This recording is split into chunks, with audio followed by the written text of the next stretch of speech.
पड़ोसी देश बांग्लादेश, और इस बांग्लादेश में क्या हाल है, यहाँ के लोगों ने कैसे ही अपने देश के चीथड़े उड़ाने की ठान ली है, इसकी तस्वीरें तो वक्त वक्त पर सामने आ ही रही हैं। और हाल ही में एक हिंदू शख्स दीपू चंद्र दास और उसके बाद अमृत मंडल की पीट पीट कर हत्या का मामला और भी ज़्यादा गर्माता जा रहा है। अब कई जगह विरोध देखने को मिल रहा है। लगातार अल्पसंख्यकों के खिलाफ बढ़ती हिंसा को देखते हुए चुनाव में एक ऐसी पार्टी भी एंट्री करने जा रही है जिसने दावा यह किया कि वो हिंदुओं की आवाज़ बनेगी। अब सुनकर हंसी आती है, जिस देश में अल्पसंख्यक 1, 1.5, 2%, 3% हैं, ऐसे अल्पसंख्यकों के लिए कोई राजनीतिक पार्टी कदम उठाने की बात कर रही है। दुखद है। यह हंसने का विषय नहीं है वहां पर जो हिंदुओं के साथ हो रहा है।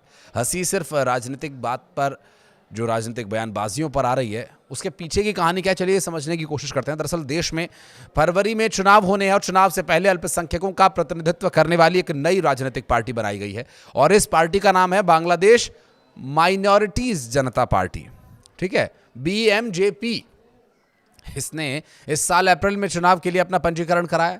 अब रिपोर्ट ये आ रही है कि राष्ट्रीय सांसद, जो जातीय संसद है, 300 में से 91 सीटों पर चुनाव लड़ने की तैयारी कर रही है और 30 से 40 से 45 सीटें जीतने की उम्मीद भी जताई जा रही है। पार्टी के अध्यक्ष सुकृति कुमार मंडल ने कहा कि उनकी पार्टी उन क्षेत्रों पर खास ध्यान दे रही है जहां हिंदू मतदाताओं की अच्छी खासी संख्या है। पार्टी का ध्यान हिंदू वोट बैंक पर भी है और किन इलाकों में वो चुनाव लड़ सकते हैं, इस बात पर यदि बात करें तो उन्होंने उन निर्वाचन क्षेत्रों को चुना है जहां पर अल्पसंख्यक आबादी, खास करके हिंदू वोट बैंक 20%, 60% के आसपास तक हैं। सोमवार की समय सीमा से पहले नामांकन दाखिल करने की जल्दबाजी के बीच मंडल ने जोर देकर कहा कि बांग्लादेश के हिंदुओं को सुरक्षित महसूस कराना बेहद ज़रूरी है ताकि वो बिना किसी डर के बाहर निकलकर वोट कर सकें। उन्होंने साफ किया कि उनकी पार्टी किसी भी मुख्यधारा की पार्टी के साथ गठबंधन के लिए तैयार है, चाहे वो तारिक रहमान हो, BNP हो या फिर जमात इस्लामी। मंडल ने कहा कि इन पार्टियों के साथ गठबंधन होने से अल्पसंख्यक बिना किसी बदले के डर के अपने घरों से बाहर निकल सकेंगे। अवामी लीग अब हमारी लिस्ट में नहीं है और BMJP की प्रताड़ित हिंदुओं की एकमात्र आवाज़ बनने की उम्मीद है। और पार्टी के उम्मीदवार कौन होंगे, पार्टी किस एरिया से किसको उतारेगी, इन सवालों पर मंडल ने कहा कि पार्टी के उम्मीदवारों के नाम 1 या 2 दिन में तय हो जाएंगे। उन्होंने कहा कि शनिवार तक सभी नामांकन दाखिल कर दिए जाएंगे और साथ ही मंडल ने यह भी कहा कि भारत